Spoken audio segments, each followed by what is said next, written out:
বানাইছি ফি আহসানি তাকওয়িম, অনেক সুন্দর করে বানাইছি।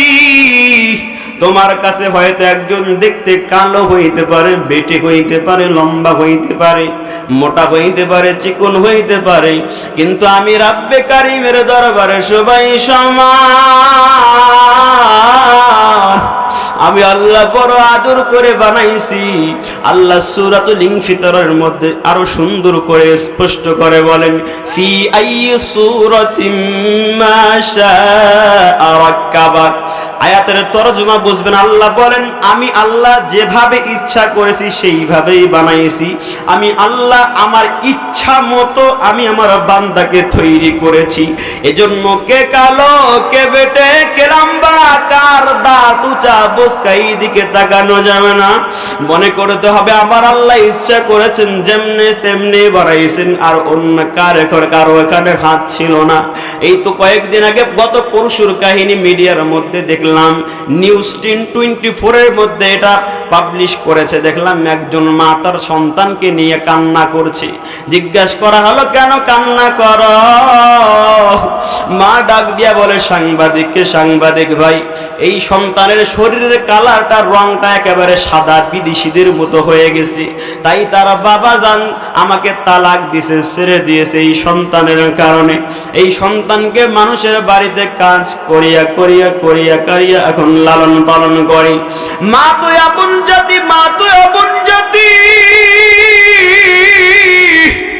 এই তাফসীর আজকে করা সম্ভব না।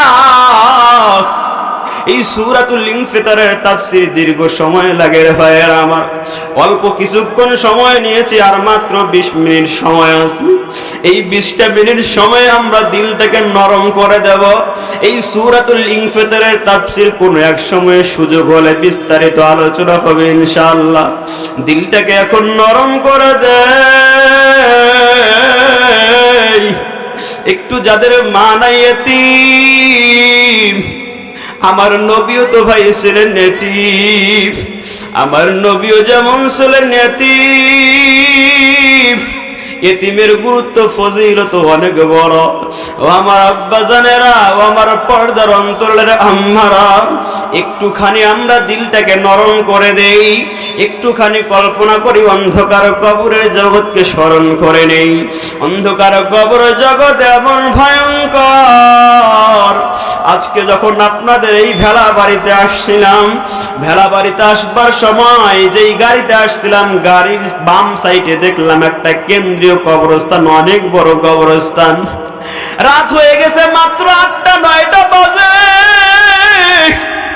খেয়াল করে কবরস্থানের দিকে তাকায় দেখলাম এই রাত 9টার সময়, মাত্র রাত 8টা-9টা বাজে, কিন্তু কাউকেও দেখা যাচ্ছে না।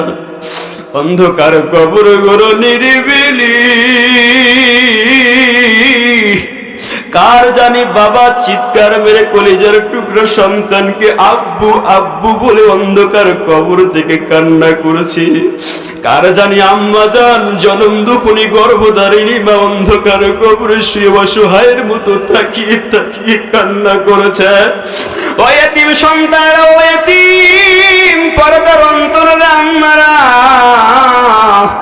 অল্প কিছুক্ষণের জন্য চক্ষু দুইটা বন্ধ করে কল্পনা করে নাও, যার বাবা নাই বাবার কথা স্মরণ করো, যার মা নাই মায়ের কথা স্মরণ করো। মা তো এমন এক জাতি, এমন এক জাতি, এমন এক জাতি, সন্তানের জন্য নিজের জীবনটা বিলিয়ে দিতেও মা প্রস্তুত হয়ে যায়। প্রায় বক্তৃতার মধ্যে, বক্তব্যের মধ্যে, ওয়াজের মধ্যে একটা ঘটনা আমি স্মরণ করি। মিরপুরের একজন মুহাদ্দিস ভোলার জমিনের মধ্যে গেলেন ওয়াজ করতে।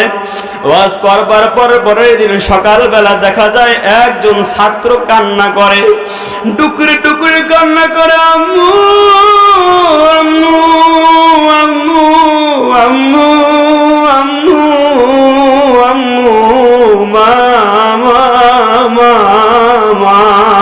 মা। ছোট বাচ্চাটাকে ডাক দিয়ে হুজুর বলে, বলো তো তোমার কি সমস্যা, বলো কেন কান্না করো, কোনো ব্যথা পাইছ, কোনো কষ্ট পাইছ? তোমাকে কি কেউ গালি দিয়েছে নাকি মারধর করেছে? ছোট বাচ্চাটা আরো টুকরো টুকে কান্না করে আর বলে, হুজুর আমাকে কেউ মারেও নাই, গালিও দেয় নাই, কেউ প্রহারও করে নাই, কেন তাহলে কান্না করো বলো? আব্দুর রহমান ডাক দিয়ে বলে, হুজুর আমি যখন ছোট্ট ছিলাম, একেবারে ছোট্ট শিশু অবস্থায় আমার বাবা নৌকা দিয়ে মাছ ধরতো ভোলার আশপাশের নদীগুলোর মধ্যে। নৌকা ডুবে দিয়ে আমার বাবা ইন্তেকাল করে চিরবিদায় হয়ে যায়। আমার আম্মা জান অনেক কষ্ট করিয়া করিয়া মানুষের বাড়িতে কাজ করে করে আমাকে বড় করালো হুজুর। এরপরে যখন আস্তে আস্তে আমি একটু কথা বলতে শিখলাম, হাঁটতে শিখলাম, একটু উপযুক্ত বয়সে উপনীত হলাম, আমার আম্মা জান মানুষের বাড়িতে কাজ করতো, ওই কাজের টাকায় মাদ্রাসায় আমাকে ভর্তি করিয়া দিল। মাদ্রাসায় ভর্তি হওয়ার পর আমি ধীরে ধীরে কায়দা থেকে যেই দিন কোরআন শরীফ ধরব হুজুর, আমার আম্মাকে আমি বললাম, আম্মু আম্মু আম্মু। একটা বারো আমি আমার বাবাকে আব্বু বলে ডাক দিতে পারি নাই। আমার বুঝ হওয়ার পর থেকে আমি আমার বাবার চেহারা দেখি নাই, আমার বাবা কেমন ছিল রে আম্মু। কত জনের বাবাকে আমি দেখি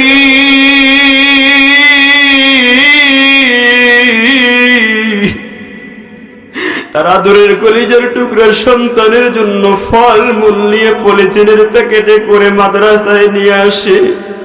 আমি মাদ্রাসার বারান্দায় তাকায় তাকায় দেখি আমার বন্ধুর আব্বু কত ধরনের কত আইটেমের ফল ফুড নিয়ে আসছে, কিন্তু আমার মন চাইলো তো কিছু করার থাকে না রে আম্মা। ও আমার আম্মু,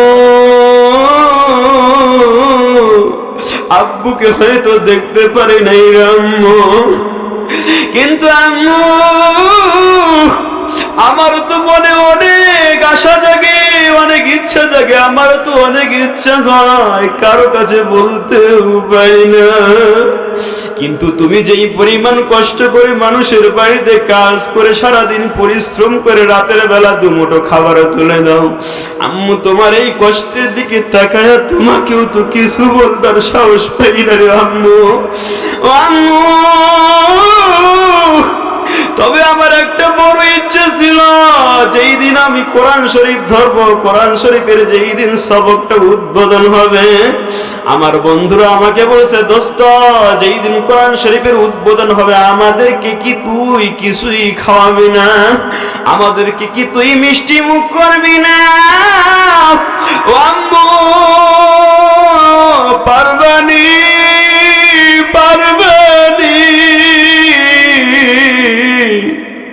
অমুক দিনে আমি কোরআন শরীফ ধরবো, আমার জন্য অল্প কিছু মিষ্টি নিয়ে আমার মাদ্রাসায় যাইবা। আম্মু দুই ফোঁটা চোখের পানি ফেলে দিয়ে সন্তানকে বুকে জড়ায় ধরে বলে, সন্তান তোর বাবা জান যদি বেঁচে থাকতো এত কষ্ট তোমার করা লাগতো না। তোর আব্বু জানতো অন্ধকার কবরে, আমিও তো মানুষের বাড়িতে কাজ করিয়া করিয়া তোমার কষ্ট করে বড় করেছি। তুমি যেহেতু একটা আবদার করেছো আব্বু, আমি চেষ্টা করব তোমার আবদার রক্ষা করার জন্য। এই কথাবার্তা হয়ে গেল, সন্তান মাদ্রাসায় চলে গেল, তার পড়ালেখায় মনোযোগ দিয়ে দিল। আম্মু এবার টার্গেট নিল, যেই দিন কোরআন শরীফ ধরবে তার কলিজার টুকরা সন্তান ওই দিন মিষ্টি যেভাবে হোক ম্যানেজ করবে। এখন থেকেই মানুষের বাড়িতে কাজ করে সারাদিন যেই রোজগার হয় ওখান থেকে কিছু রেখে দেয়, ওখান থেকে কিছু রেখে দিয়ে জমা করে, যে কোরআন শরীফ যেই দিন ধরবে ওই দিন সন্তানের জন্য মিষ্টি কিনে মাদ্রাসায় নিয়ে যাইবে। দিলটাকে নরম করে দেয়। সন্তান তো মাদ্রাসায় চলে গেল, আম্মা জানো কষ্ট করে করে করে করে কিছু টাকা জমাইল। যেই দিন সন্তান মাদ্রাসায় কোরআন শরীফে আরম্ভ করবে, কোরআন শরীফের উদ্বোধন শুরু হয়ে যাবে, সবকটা যখন শুরু হয়ে যাবে, তোরে আজান হয়ে গেছে, সন্তান তাকায় থেকে মাদ্রাসার দরজার দিকে, রাস্তার দিকে চায়া চায়া থাকে, জনম দুঃখী মা কখন আসবি? হাতের মধ্যে ছোট্ট একটা মিষ্টির পটলা নিয়ে আব্দুর রহমান অপেক্ষা করতে করতে সন্ধ্যা হয়ে গেল, কোরআন শরীফের সবকের উদ্বোধন হয়ে গেল, কিন্তু মা তো এখনো মিষ্টি নিয়ে আসলো না। মনটা খারাপ, আব্দুর রহমান এবার কান্না শুরু করে দিছে, আম্মু আইলো না, মিষ্টিও কেন আইলো না? আম্মু তো বললো আমার এই আবদার পূরণ করবে, আব্বু যদি থাকতো হয়তো এই দিনটা আজ দেখার লাগতো না। ছোট বাচ্চা আব্দুর রহমান কান্না করতে করতে হঠাৎ করে বাইরে থেকে কে জানি ডাক দেয়, আব্দুর রহমান বের হও, বের হও, জলদি বের হও। আব্দুর রহমান এবার ভাবলো হয়তো আম্মু কাউকে পাঠিয়ে দিয়েছে মিষ্টি দিয়া। বাইরে এসে দেখে একজন চাচা জানকে দেখা যায়, গ্রামের এক চাচাকে দেখা যায়। বলে আব্দুর রহমান এবার বলে, চাচা জান মিষ্টি কি আম্মু আপনাকে দিয়ে পাঠাইছি? আম্মুর কি এমন সমস্যা হইল, আম্মু এখনো আসলো না, আপনাকে দিয়ে মিষ্টি পাঠাইল? চাচা জান ডাক দিয়া বলে, আব্দুর রহমান দেরি করিস না, জলদি করে বাড়িতে চল, তোর আম্মুর অবস্থা খুব একটা ভালো না। আব্দুর রহমান বলে, কি হয়েছে? চাচা বলে, চলো বাসায় চলো, জলদি করে চলো। আব্দুর রহমান চাচা জানের সাথে বাড়ির দিকে একবার দুবার করে হাঁটতে থাকে। বাসার কাছাকাছি যখন যায়, বাসার দূর থেকে দেখা যায় বাসার সামনের দরজার মধ্যে অনেকগুলো মানুষের জটলা। আব্দুর রহমান তাকায় সন্দেহ হয়, বাসার সামনে কেন এত মানুষ? সামনে যায় আর কৌতূহল বাড়ে, আমার বাসার সামনে কেন এত মানুষ? কাছাকাছি যাওয়ার পরে মানুষগুলোকে সরায় দিয়ে তখন দরজা দিয়ে ঢুইকা বাড়ির সামনে, ঘরের সামনের সেই চালার মধ্যে দেখলো একটা লাশের মতো দেখা যায়, সাদা কাপড়ের কাপড় দিয়ে মোড়ানো। আব্দুর রহমান এখনো বুঝতে পারছে না কি হচ্ছে, দৌড়ে গিয়ে মাথার ঘুমটাটা সরে দেখে আম্মু ঘুমায় রয়েছে, আম্মু ঘুমায় রয়েছে। আম্মুকে জড়ায় ধরে বলে, আম্মু কথা বলো, কথা বলো, কথা বলো। আম্মু তুমি না মিষ্টি নিয়ে যাওয়ার কথা ছিল, আম্মু চোখ দুইটা খোলা, আর কত ঘুমাইবা দেখো, তোমার সোনা মানিক সোনার দান কলিজার টুকরা আব্দুর রহমান তোমার সামনে হাজির।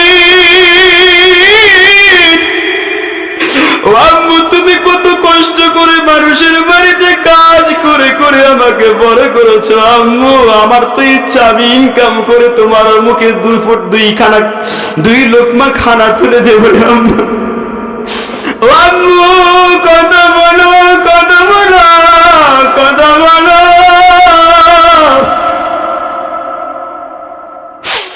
আম্মু তো কথা বলে না। আশপাশের মানুষগুলো কান্না করে। আব্দুর রহমান এবার জড়ায় ধরে আম্মুর 2 গালে ঠোঁটে চুমু খায়, কপালে চুমু খায়। আম্মু তুমি কারে জাগবে না? তুমি কি জানো না আমার বাবা না?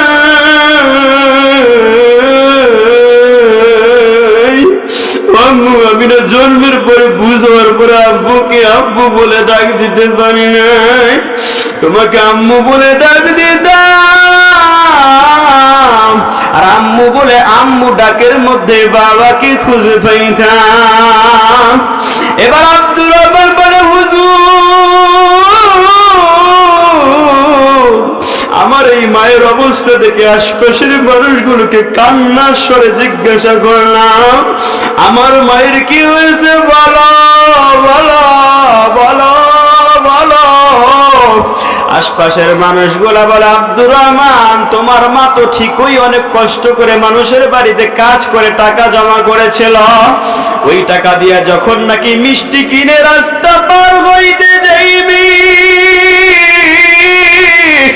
রাস্তার এপার থেকে ওপার যাইতে ধরছে, এমন সবাই হঠাৎ করে গাড়ির চাপে চাকার নিচে পড়ে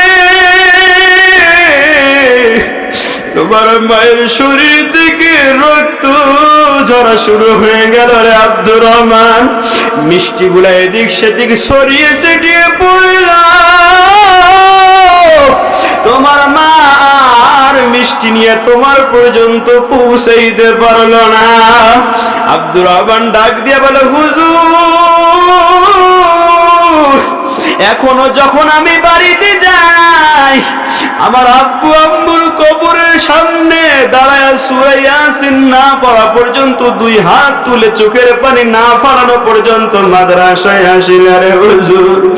এখনো যখন বাড়িতে যাওয়ার পরে আব্বু আম্মুর কবরের সামনে দাঁড়াই, আর যখন আল্লাহর কাছে দুই হাত তুলে বলি, রব্বির হামহুমা কামা রাব্বায়ানি সগীরা, আমি চোখের পানি আর থামাইতে পারি না,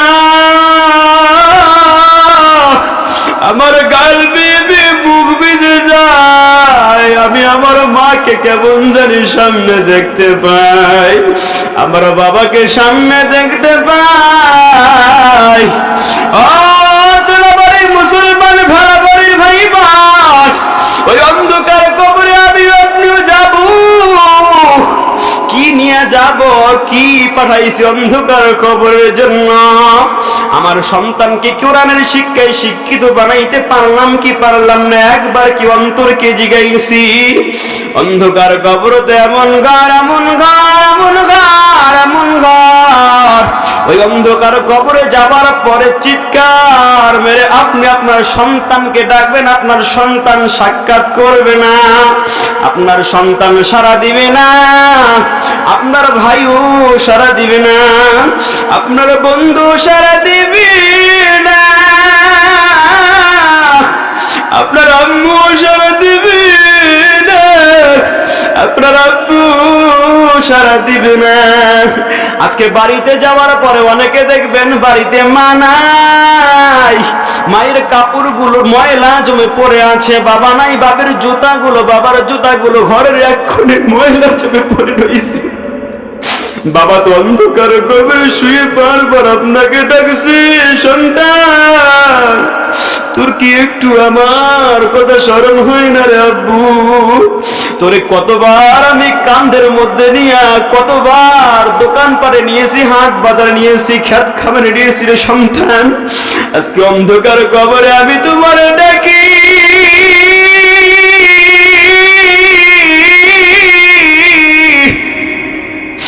একবার কি আমি বাবার কথা তোমার স্মরণ হয় না? ও পরদার অন্তরের আম্মা জানেরা, যার মা বাইছে নাই, অন্ধকার কবর থেকে ডাক দিয়া বলে, আম্মু আব্বু, তোমাকে বড় করতে গিয়ে কত রাত ঘুমাই নাই, কতবার তুমি আমার পেটে লাথি মারছো, ঘুতা মারছো, ব্যথা পেয়েছি, একবার আমি বলি নাই আল্লাহ এই কষ্ট আমি কেমনে সহ্য করব? তোমাকে স্মরণ করে, তোমার কথা চিন্তা করে আমি বারবার আল্লাহর কাছে দোয়া করেছি, আর বলেছি, আল্লাহ আমার জীবনের বিনিময়ে হলো আমার সন্তানকে নিরাপদে দুনিয়ার আলো বাতাস দেখাও। ও পর্দার অন্তরের আম্মা জানেরা, ও সামনের আব্বা জানেরা, অন্ধকার কবরে যাওয়ার আগে আল্লাহর নবীজি সাল্লাল্লাহু আলাইহি ওয়াসাল্লাম বলেন, অন্ধকার কবর প্রতিদিন ডাক দিয়া বলে, আনা বাইতুত তুরাব, আমি অন্ধকার ঘর, আমি দামি মাটির ঘর, এই ঘরে আসবার আগে প্রকৃত ইমানদার হয়ে আসো, ঘরের সামান পাঠিয়ে দাও। আল্লাহর নবীজি বলেন অন্ধকার কবর এমন একটা ঘর, ওই ঘরে যাওয়ার পর বান্দাকে যখন 3টা প্রশ্ন জিজ্ঞাসা করা হবে, বান্দা যদি উত্তর দিতে না পারে, দুই পাশের মাটির চাপে বোন জোরে জোরে দেওয়া হবে। মাটির চাপে একদিকের হাড়গুলো মটমট করে ভাঙি আরেক বছরের মধ্যে ঢুকিয়া পড়াবে। সন্তান চিৎকার করে ডাকবে, আম্মু কই? ও আম্মু দুনিয়াতে থাকলে বিপদে পড়লে একবার তোরে আম্মু বলে ডাক দিলে তুমি ছুটে আসতে, এত বড় বিপদ থেকে আমাকে কে উদ্ধার করবে? অন্ধকার কবরে যখন আপনাকে রাখা হবে, আর যদি আপনি বেনামাজি হয়ে যান, অপরাধী হয়ে যান, একটা সাপের ছোবল যখন শুরু হয়ে যাইবে, ওই সাপের ছোবলের শরীরটা কালো হয়ে যাইবে, আপনি চিৎকার করবেন, কেউ আপনার চিৎকার শুনবে না। রে আব্বাজারের আম্মাজারের, ওই অন্ধকার কবরে যাওয়ার আগে আল্লাহর নবীজি বলেন, আমার উম্মত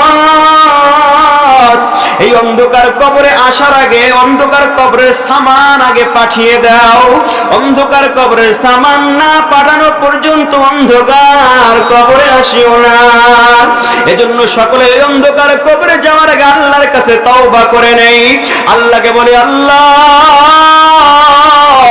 এতদিন বুঝি নাই ভুল করেছি, এতদিন না বুঝে পাপ করেছি। আমার ডানে যে ফেরেশতা, ফেরেশতার কথা আমি মনে করি নাই, স্মরণ করি নাই। আমার বামে যে ফেরেশতা, বামের ফেরেশতার কথা স্মরণ করি নাই, মনে করি নাই। আল্লাহ আমার ডানে বামে ফেরেশতা সব সময় আমারে দেখে, আমি একটুখানি স্মরণ করি নাই। আল্লাহ আমাকে ক্ষমা করে দাও। আর 5 ওয়াক্ত নামাজ কাজা করব না, ও আল্লাহ রোজা আর কাজা করব না। ওই কবরের সামান জোগাড় করবার জন্য সব সময় প্রস্তুত থাকবো। আল্লাহ আল্লাহর কাছে সবাই একবার আল্লাহর সামনে হাজিরা দিয়ে আল্লাহকে একবার আল্লাহ বলে ডাকবে, আল্লাহ আল্লাহ। ও দয়ার মালিক, তাকে দেখেন মাবুদ, এই ভেলাবাড়ির মুসলমানরা তোমার আল্লাহ বলিয়া ডাক দিছে। ও আল্লাহ, দুনিয়ার জমিনে একজন সন্তান মাকে একবার মা বলে ডাক দিলে মায়ের কলিজা বড় ঠান্ডা হয়ে যায়। যত বড় অপরাধী সন্তান হোক, একবার যদি সন্তান মাকে মা বলে ডাক দেয়, মা সন্তানের পিছনের সব অপরাধ গুলো ভুলিয়ে যায়। মা দৌড়া এসে সন্তানকে জড়িয়ে ধরে আর বলে, বাবা বলো বলো বলো, তোমার কি সমস্যা বলো। ও দয়ার মালিক আল্লাহ, ওই মায়ের চেয়ে তোমার দয়া হাজার হাজার গুণ বেশি। তোমার এই প্যারা মাহবুব, তোমার বান্দারা তোমাকে আল্লাহ বলিয়া ডাক দিছিল। আল্লাহ তুমি তোমার বান্দাদেরকে ক্ষমা করে দাও। তুমি যদি আমাদেরকে ক্ষমা না করো, ক্ষমা করবার মতো, ক্ষমা করানোর মতো আর তো দ্বিতীয় কোনো দরজা নাই। এ জীবনে না করিলাম বন্দেগি, এ জীবনে না করিলাম বন্দেগি, গুনাহ করে কাটাইলাম জিন্দেগি, গুনাহ করে কাটাইলাম জিন্দেগি। তওবা করে, সকলে বলি, তওবা করে আবার তওবা ভাঙ্গিলাম, অবশেষে খাঁটি তওবা করিলাম, অবশেষে খাঁটি তওবা করিলাম। আদর কর, আদর কর রিয়া মানুষ আল্লাহ বানায়া, আদর কর রিয়া মানুষ আল্লাহ বানায়া, কেমনে দি জাহান্নামে ফেলিয়া কেমনে দিবা জাহান্নামে ফেলিয়া তুমি যদি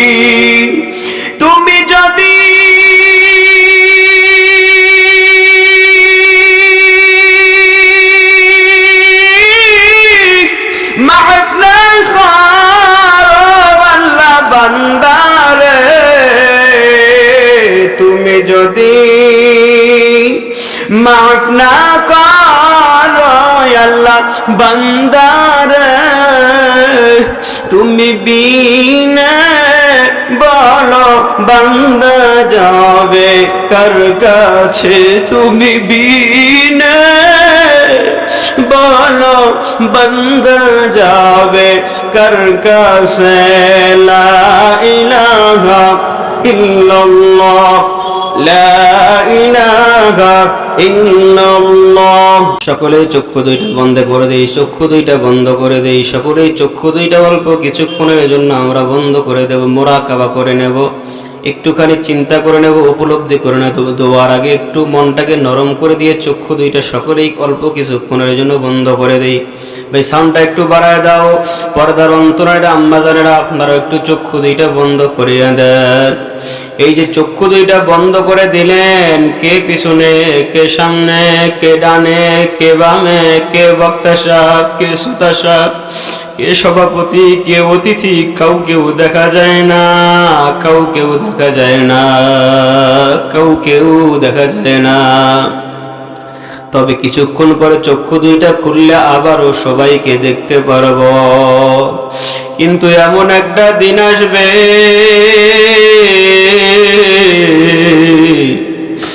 যেদিন চিরকালের জন্য চক্ষু দুইটা বন্ধ হয়ে যাইবে, চিরকালের জন্য চক্ষু দুইটা বন্ধ হয়ে যাইবে, আর খোলার কোনো সুযোগ থাকবে না রে আব্বাজানেরা আম্বাজানেরা। আপনি মনে করেন হঠাৎ করে অন্ধকার ঘরে আজকে রাতের বেলা গিয়ে শুইছেন, লাইট জ্বালা নাই, অন্ধকার ঘর, মালাকুল মউত হাজির হয়ে গেছে আপনার দরজায়, দরজার মধ্যে দুইবার করাঘাত করছে, টক টক করে করাঘাত করে, আপনি ভেতরে থেকে হঠাৎ করে লাফ দিয়ে ওঠেন, এত রাত্রে কে কে কে কে, কেউ আওয়াজ দেয় না, আবার দুই চারটা বাড়ি দিল, টোকা মারলো, আবার আপনি লাফ দিয়ে উঠলেন, কে রে এত রাতে, কার এত বড় সাহস? আপনি কে রিক্সাওয়ালা, কে এমপি, কে মন্ত্রী, কে মাস্টার, কে ডাক্তার, কে মেম্বার, কে চেয়ারম্যান, কে ক্ষমতাশালী, কে কোন নেতা? আপনার দরজার মধ্যে আজরাইল আঘাত দিছে, আপনি কত বড় নেতা, আপনি হঠাৎ করে আওয়াজ পাওয়ার পরে চিৎকার মেরে হয়তো ধমক দিছেন, একেরে কার এত বড় সাহস আমার দরজায় এইভাবে কে আঘাত কর? তুমি কি জানো না আমি এমপি সাহেব? তুমি কি জানো না আমি চেয়ারম্যান? তুমি কি জানো না আমি মেম্বার? তুমি কি জানো না আমি মন্ত্রী, এমপি, প্রধানমন্ত্রী? তুমি কি জানো না এই এলাকার আমি ক্ষমতাধর? কার এত বড় সাহস, কার এত বড় সাহস? এভাবে বলতে বলতে হঠাৎ করে আপনার সামনে একজন দেখা যায় এমন একটা ভয়ঙ্কর মানুষ, একটুখানি কল্পনা করেন আপনার সামনে ভয়ঙ্কর আজরাইল দাঁড়ায় গেল। অন্ধকার রাত্রিতে বাতি জ্বালানোর কোনো আপনার ক্ষমতা নাই, দৌড়ে গিয়ে বাতিতে জ্বালাইবেন, বাতি জ্বালাইতে পারবেন আরে আব্বা জানেরা ও পরতে তন্ত্রের রাতের বেলা হঠাৎ করে অন্ধকার ঘরে মালাকুল মউত আজরাইল হাজির হয়ে গেছে। বাতি জ্বালানোর মতো তোমার শরীরে ক্ষমতা নাই, হাতটা দাঁড়াইতে পারছো না, উঠতে পারছো না, অসহায়ের মতো তাকায় দেখো ওই আসমানে মাথা দেখা যায়, জমিনের মধ্যে পা, চক্ষু দুইটা বড় বড় নির্বর্ণ। ও মুরব্বী বাবারা, ও যুবক ভাই, আজরাইল তোমার সামনে হাজির হয়ে গেল, উপলব্ধি করো, কল্পনা করো অন্ধকারে ঘরে কেউ নেই, কাউকে ডাকতেও পারছ না, জবান বন্ধ, জিবা বন্ধ হয়ে গেছে, জিবা নাড়িয়ে ডাকার মতো কোনো ক্ষমতা নাই। বড় বড় হাত দিয়ে তোমার দিকে যখন হাতটা বাড়াইছি, তুমি পলানোর অনেক চেষ্টা করতেছো, পারতেছো না। তোমার কলিজার টুকরা সন্তান পাশের ঘরে শুয়ে আরামের ঘুম ঘুমায়, নাক ডাইকা ঘুমায়, তাকেও তুমি ডাক দিতে পারতেছো না আম্মু। ও আব্বা জানেরা, তুমিও তাকে ডাকতে পারছো না।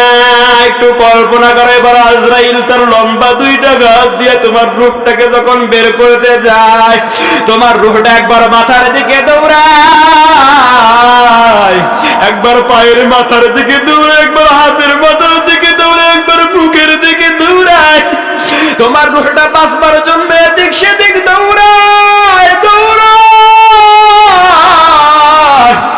আল্লাহ রাব্বুল আলামিন কোরআনুল কারীমের মধ্যে জন্য বলেন, ফালাউলা ইযা বালাগাতিল হুলকুম। সূরাতুল ওয়াকিয়ার মধ্যে আল্লাহ বলেন, যখন নাকি গলা পর্যন্ত রূহটা চলে আসবে, মৃত্যু যন্ত্রণা শুরু হয়ে যাইবে, তোমার তখন গড়গড়া শুরু হবে, রূহটা বের হবে, নড়াচড়া করবার ক্ষমতা থাকবে না, চিল্লানোর কোনো ক্ষমতা থাকবে না। এমন সময় তোমার কোনো ক্ষমতা যে কাজে আসবে না রে ভাই। তোমার নেতা কর্মী নাই, তুমি কে বক্তা, কে আলেম, কে মুফতি, কে মাওলানা, কারো কোনো সাহায্যকারী নাই। আজকে আমি মুফতি সাহেব এখানে বসে ওয়াজ করছি, সেই দিন আমার কোনো শ্রোতাকে আমি সামনে পাবো না, আমার মুসল্লিকেও সামনে পাবো না, আমার ভাইকেও আমি সামনে পাবো না, আমার কলিজার টুকরা সন্তানকেও সামনে পাবো না, আমার স্ত্রীকেও সামনে পাবো না। মালাকুল মউত আপনার রূহটা যখন বের করে নিল, আপনার দেহটা ওই খাটের মধ্যে তুলতুলে বিছানার মধ্যে নরম বালিশটার মধ্যে মাথাটা পড়ে রইল। ফজরের আজান হয়ে গেছে, ফজরের আজানের পর আপনার কোনো সারা শব্দ নাই। প্রতিদিন ফজরের নামাজ পড়তে যান, কিন্তু আজকে ফজরের নামাজের জন্য ওঠেন না। আপনার সন্তান মনে করছে আব্বুর মনে হয় শরীরটা খারাপ, আম্মুর মনে হয় শরীরটা খারাপ, তাই বুঝি আজকে বিছানা থেকে ওঠে না। কিন্তু সূর্য ওঠার পরে যখন বেলা হয়ে গেছে, নাস্তা রেডি করে ফেলছে, আপনার রাস্তা রেডি, যেই প্লেটে আপনাকে নাস্তা দেয় ওই প্লেটে নাস্তা রেখে দিয়েছে, আপনি এখনো জাগেন নাই। আপনার দরজায় আইসা বারবার আঘাত করবে আর বলবে, আব্বু আজকে কেন এখনো ওঠো না? ও পর্দার অন্তরের আম্মু, তোমার ওই দরজায় আঘাত করে তোমার সন্তান বলবে, আম্মু আজকে কি তুমি নাস্তা খাইবা না? তোমার নাস্তা তো তোমার প্লেটে রেডি রে আম্মু, ওঠো নাস্তা খেয়ে নাও। কোন সারা শব্দ না পাইয়া তোমার সন্তান এবার সন্দেহ করবে, এবার আশপাশের মানুষগুলোকে ডাকবে আর বলবে, ভাই কে আসো, আসো, কে আসো, আসো, আসো, আসো, আমার বুঝি মাই দুনিয়ায় নাই, আমার বুঝি বাবা এই দুনিয়ায় নাই। দরজাটা ভাঙ্গিয়া যখন খুলিয়া দেখবে আপনি নাই, আপনার শরীরটা টান টান হয়ে পড়ে রয়েছে, আপনার শরীরে জামা রয়েছে, দামি দামি জামাগুলা আপনার শরীর থেকে খুলিয়া যখন ফেলা হবে, আপনার সন্তান আপনাকে জড়াইয়া ধরে আব্বু আব্বু বলে কান্না করছে। একটুখানি কল্পনা করে, আব্বু আপনার সন্তান আপনাকে জড়াইয়া আব্বু আব্বু বলিয়া কান্না করছে। তোমার সন্তান তোমার গলা জড়ায় আম্মু আম্মু বলে কান্না করছে, একটু ভাবো, একটু ভাবো না, একটু ভাবো। তোমার সন্তান তোমার গলা জড়ায় আম্মু আম্মু বলে কান্না করছে, তুমি তো কোনো সারা শব্দ দিতে পারছো না, তোমার তো কোনো শক্তি নাই। কিন্তু এত কান্না করলেও তোমার সন্তান আর তোমাকে ঘরে জায়গা দেয় না। মানুষগুলোকে ডাক দিয়া, পাড়া প্রতিবেশীকে ডাক দিয়া বলে, মায়ের লাশটাকে ঘরে থেকে বের কর, বাবার লাশটাকে ঘরে থেকে বের কর। ঘরের বারান্দায় যখন আপনার লাশটাকে নিবে, ওই খোলা আকাশের নিচে আঙ্গিনায় রাখবে,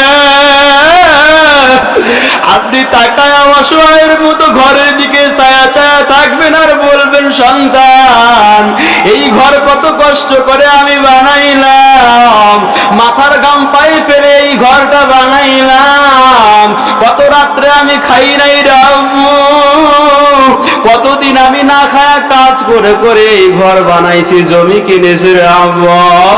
আব্বু ওই ঘরের বিছানা তোষকটা পর্যন্ত আমি কিনেছি, ওই বালিশটা অনেক শখ করে কিনেছি, আমার শখের বালিশটা কই? আমার শখের বালিশ বিছানাগুলো কেন ঘরের মধ্যে রেখে আসতো? আমাকে কোথায় নিয়ে যাও, কোথায় শোয়াইছো? আপনার শরীরের জামাগুলোর কেটে কেটে টেনে টেনে খুলে ফেলা হবে। ও পর্দার অন্তরে আম্মা জানেন, আপনার নাকের, গলার, কানের, হাতের গহনাগুলো যখন খুলিয়ে ফেলবে, আপনি কান্না করবেন, হয়তো আপনার কান্না কেউ বুঝতে পারবে না, আপনি চিৎকার করবেন, আপনার চিৎকার কেউ শুনতে পারবে না। আম্মু আপনার শরীর থেকে গহনাগুলো সব খুলিয়ে ফেলা হইবে, আপনার শরীরের কাপড় সব ব্লেড দিয়ে কেটে কেটে কেটে কেটে খুলে ফেলা হবে। আরে আম্মু মাত্র পাতলা 5টা টুকরা সাদা কাপড় দিয়া চকলেটের মতো পেঁচায়া ওই মসজিদের পালকি তোমার ঘরের সামনে হাজির হয়ে গেছে। ও আব্বু তোমার শরীরের দামি জামাটা খুলিয়ে ফেলছে, তোমার সন্তান নিজের হাতে পানি আগা আগা দিতেছে, তোমার সন্তান গরম পানি করবার জন্য সাহায্য করতেছে, তোমার সন্তান তোমাকে আর বাড়িতে জায়গা দেয় না, তোমার সন্তান একটা বারো বলে না আমার আব্বুকে 1 ঘন্টার জন্য বাড়িতে রেখে দাও, তোমার সন্তান একটা বারো বলে না আমার আব্বুকে 1 দিনের জন্য, 1 রাতের জন্য আমার ঘরে আমার বিছানায় রেখে দাও। তোমার সন্তান ঘরে জায়গা দিবে না। মসজিদের মাইকে এলান হয়ে গেছে, ভেলাবাড়ি নিবাসী, ভেলাবাড়ি নিবাসী অমুকের পুত্র অমুক নাই, অমুক নাই, অমুক নামাজের পরে জানাজা, অমুক কবরস্থানে দাফন, সবাই উপস্থিত হয়ে যাইবে। আপনার লাশটা যখন ওই খাটনির মধ্যে রাইখে সব মানুষ উপস্থিত হয়ে যাইবে, আপনি তাকায় তাকায় অসহায়ের মতো দেখবেন আপনার বন্ধু দাঁড়ায় আছে। আর যখন আপনার বাড়ি থেকে আপনার লাশটাকে নিয়ে বের করা হবে,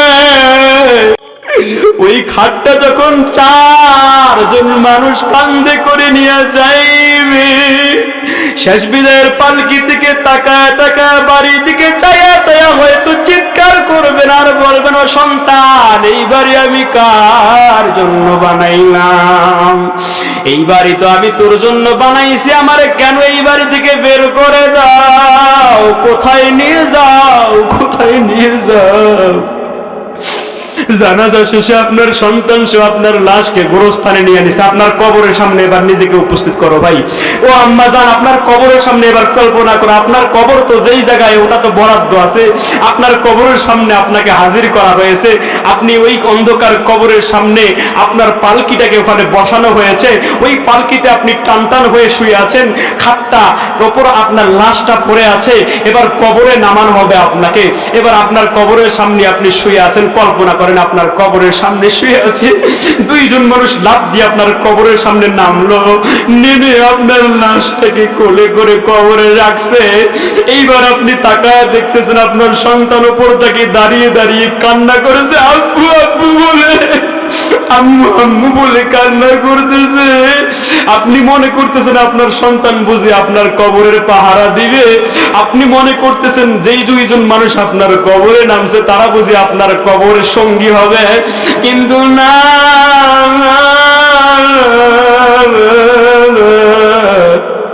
কিছুক্ষণ পরে দেখা গেল ওই বাঁশের চাটাই দিয়ে মাটি চাপা শুরু হয়ে গেল, দুইজন মানুষের লাফ দিয়ে উপরে উঠে পড়ল। আপনি অন্ধকার কবরে এবার তাকায় দেখেন, ডানে মাটি, বামে মাটি, পিছনে মাটি, মাটি আর মাটি, অন্ধকার। আপনার সন্তান দাঁড়ায় দাঁড়ায় মাগরিবের আগ পর্যন্ত কান্না করল, কিন্তু যখন নাকি অন্ধকার হয়ে গেল, ঝিঝি পোটার ডাক শুরু হয়ে গেল, খেকশিয়াল গুলো ডাক শুরু করে দিল, আপনার সন্তান ভয়ে আর ওই অন্ধকার খবরের সামনে থাকবে না ভাই। আপনার সন্তান ভয়ে দৌড়ে বাড়িতে চলে যাইবে। আপনার সন্তান বাড়িতে যাই আপনার ঘরের কাছেও যায় না, আপনার ভয় নিজের ঘরে ঢুকিয়া বাতি জ্বালাইবে, কিন্তু আপনার ঘরে বাতি জ্বালানোর কেউ যাবে না। পাগল মন আমার তুমি কার লাগিয়া করলার বাড়ি ঘর। পাগল মন আমার তুমি কার লাগিয়া করলার বাড়ি ঘর। পাগল মন আমার তুমি কার লাগিয়া করলার বাড়ি ঘর। পাগল মন আমার তুমি কার লাগিয়া করলার বাড়ি ঘর। ওপর তলায় বাতি জ্বলে, উপর তলায়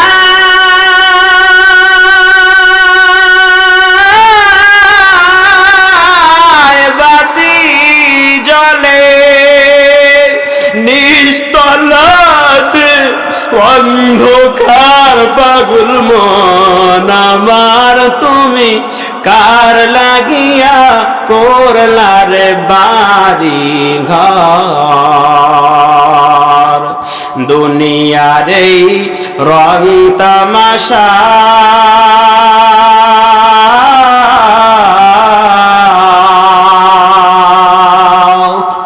দুনিয়ার এই রং তামাশা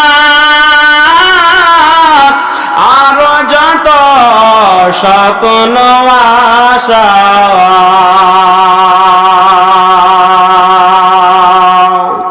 সব আয়োজন বৃথা যাবে, সব আয়োজন